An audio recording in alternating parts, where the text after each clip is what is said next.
The flames licked the air in furious tongues, casting grotesque shadows against the night.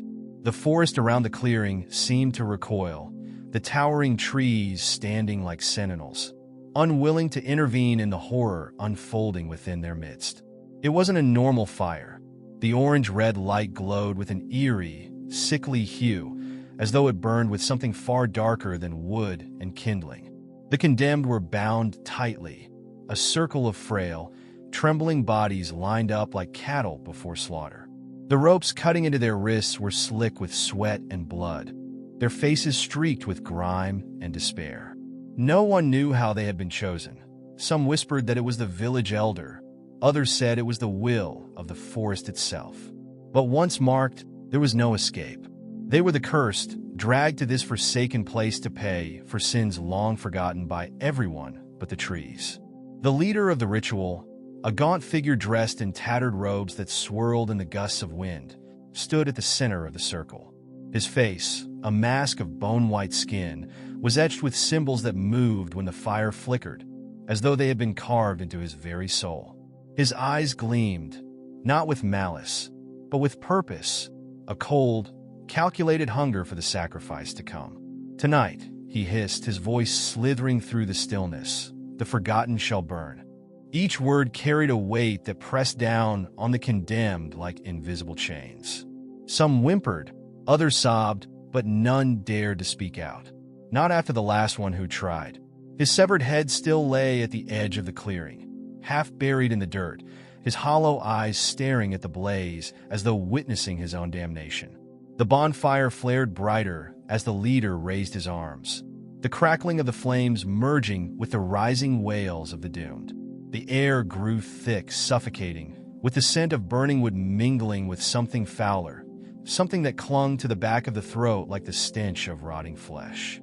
Then came the moment everyone feared, the offering. The first of the condemned, a woman with sunken eyes and a gaunt frame, was dragged toward the pyre. Her bare feet scraped the ground, leaving bloody streaks as she resisted with what little strength she had left. But there was no escape. Two figures, cloaked in darkness, hauled her forward with ease, their faces hidden beneath black hoods. Her screams filled the clearing, piercing and raw. "No, please, not like this," she begged, her voice a wretched plea lost in the cold, indifferent night. The leader did not pause. With a single, fluid motion, he gestured toward the fire, and the woman was thrown in. Her body hit the flames with a sickening thud, and for a moment, the fire seemed to falter as if it had choked on the horror it had been fed. But then, with a terrible roar, it consumed her. The smell of burning flesh flooded the clearing, a foul stench that made the remaining condemned gag and retch. Her screams became shrieks of agony, inhuman and wild, as her skin blackened and bubbled. But it was not death that claimed her quickly. No, the fire of the condemned was no ordinary flame. It prolonged the suffering, feeding off the pain and terror of its victims. And as the fire burned, something unnatural stirred within the smoke. Faces twisted, anguished faces, began to form in the curling plumes, their mouths wide in silent screams. The spirits of the forest, the cursed souls of those who had burned before, were drawn to the ritual like moths to a flame, their eternal torment trapped within the swirling inferno. The condemned watched in horror, their own fate mirrored in the writhing shadows. The flames reached higher, as if eager to embrace the condemned still waiting for their turn. The woman's shrieks died down to a low, guttural moan before fading altogether. The fire, however, did not wane. It crackled with an almost satisfied glee, each burst of heat sending spirals of blackened smoke toward the sky. But there was no relief in the clearing, only the oppressive weight of what was to come. The leader turned, his gaze falling upon the next sacrifice, a young man barely out of his teenage years, his face gaunt and hollow with fear. His wrists bled from where he had struggled against the ropes, his eyes wide and unblinking, as though already seeing the flames that awaited him. He tried to step back, but the cloaked figures closed in, their hands cold as they gripped his arms and pulled him forward. The others watched in silence, their breaths held in trembling anticipation. They knew that begging, screaming, or fighting would do nothing to save him. This was a place where mercy had no voice, where the condemned were meant to suffer not just for their sins, but for the sins of those who had come before them. There was no escape from the fate that had been etched in blood long ago. The young man let out a desperate sob as he neared the bonfire. "Please, I don't want to die. I didn't do anything wrong." His voice cracked, shaking with panic. The leader's lips twisted into a smile, but there was no warmth in it, only cold amusement. "It is not what you have done, boy," he whispered, his voice low and snake-like. "But what must be done to you?" With a flick of his hand, the cloaked figures threw the boy toward the blaze. He fell hard against the ground, his knees scraping against the rough earth.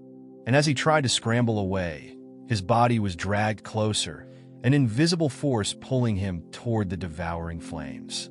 The fire seemed to beckon him, like a predator toying with its prey before delivering the final, brutal blow. The boy's screams began before he even touched the fire. His skin, drawn close enough to feel the heat, started to blister and peel, the pain ripping through him as though his very soul was being torn apart. His cries were desperate, frantic, but the fire showed no compassion. And then he was in the flames. The bonfire roared, flaring up in a monstrous surge of heat and light as it enveloped him.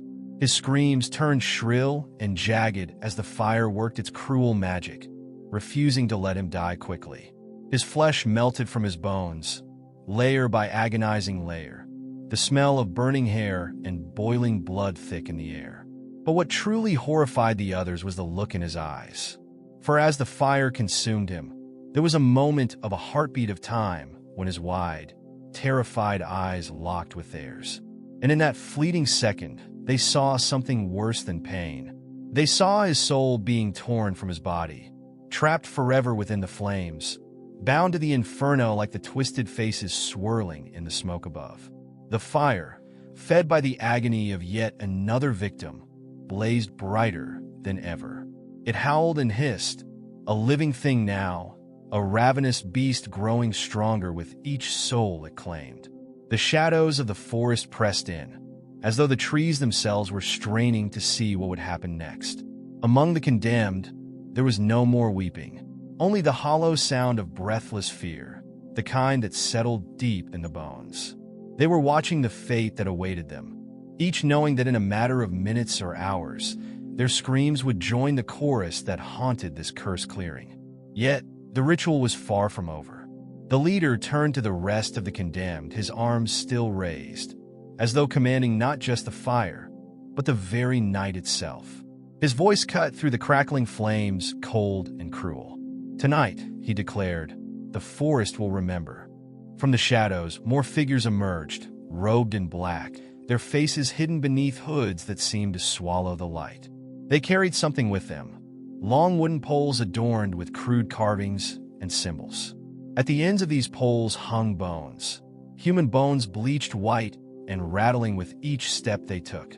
They surrounded the bonfire in a tight circle, their chants low and guttural, a language older than the village, older than the trees themselves. The air grew thick with their words, the ground beneath the condemned seeming to vibrate with some ancient, dark energy. It was then that the fire changed. The flames, once orange and red, turned a deep, unnatural black, their light now a suffocating darkness that pulled at the edges of sanity. From within the fire, twisted forms began to emerge, wraith-like figures, shadows of those who had been burned before. They clawed at the air, their faces contorted in endless agony, mouths open in silent screams as they reached toward the condemned, as if beckoning them to join their eternal torment. The condemned could feel the weight of their gaze, the pull of the black fire drawing them closer to their inevitable fate. The condemned were frozen, paralyzed by the sight of the wraiths swirling within the black fire. Their faces, mangled, deformed, stared at them with hollow eyes, filled with endless suffering. They were the souls of those who had burned before, cursed to linger in the flames for eternity. No peace, no release, just an endless cycle of torment. their pain feeding the flames that would soon consume more. One of the condemned, an older man with deep lines etched into his weathered face, finally broke. His voice, thick with desperation, cracked through the night. "Why?" he cried, his voice trembling broken. "Why must we suffer for sins we do not even know?" The leader, standing like a specter at the edge of the fire's glow, turned slowly to the man. His smile, cruel and thin, twisted his lips into a grotesque expression of malice. "This is not about guilt or innocence," he whispered, his voice slithering across the clearing. "This is about balance. The forest requires blood, and you, all of you, are the chosen to satisfy its hunger." The old man's breath hitched in his chest, a desperate sob escaping his throat. He fell to his knees, his hands bound behind him, powerless. "Please," he begged. "Please, I don't want to die like this." But the leader only turned away, his gaze already falling upon the next victim. The fire crackled louder, hungrier, as though it understood that more souls were yet to come. The bonfire had become a vortex of black flame and wailing spirits, the heat radiating with an unnatural intensity that seemed to sear not just flesh, but the very fabric of the mind. The older man was seized by the cloaked figures, who dragged him toward the pyre with mechanical precision. He didn't scream this time, only wept, his body limp and resigned as they threw him into the blackened inferno. His body vanished within the fire, but no scream came.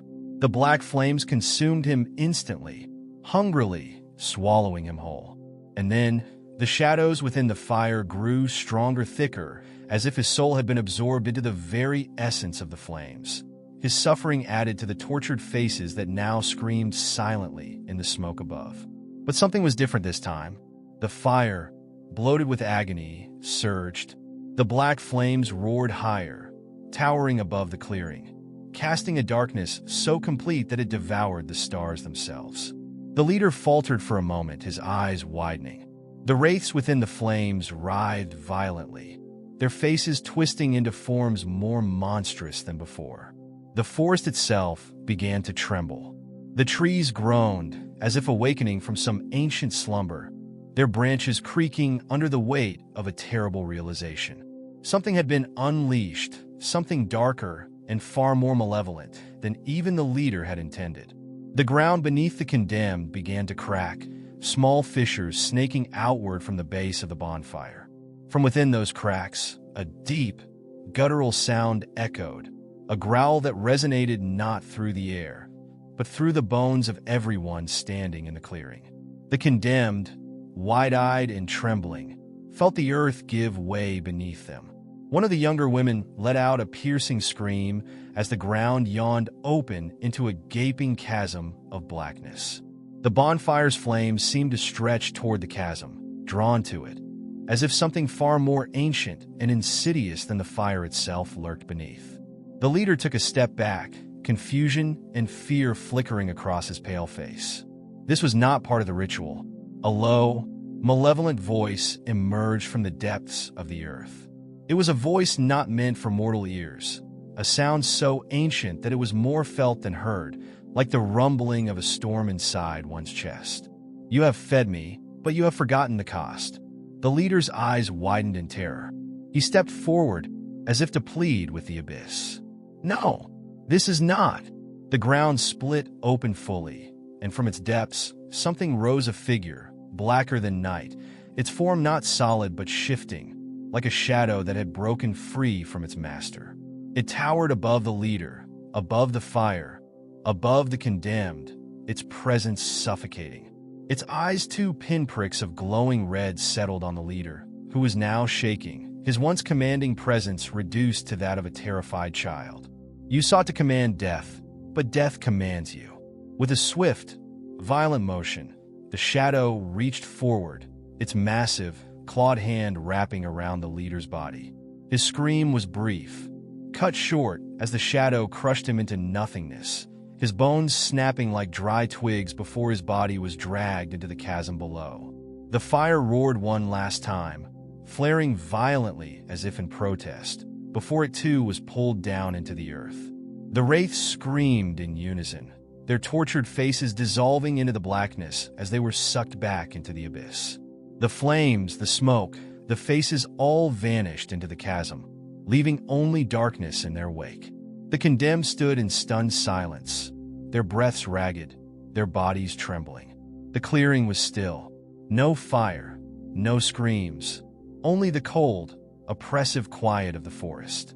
And then, as if nothing had ever happened, the chasm closed, the earth sealing itself with a soft, almost gentle sigh. But the silence was no comfort. It was the silence of something waiting, something that had been momentarily sated, but was never truly satisfied. The forest remained, and it would always hunger. For the condemned, this was not salvation. This was merely a postponement. The forest had not forgotten.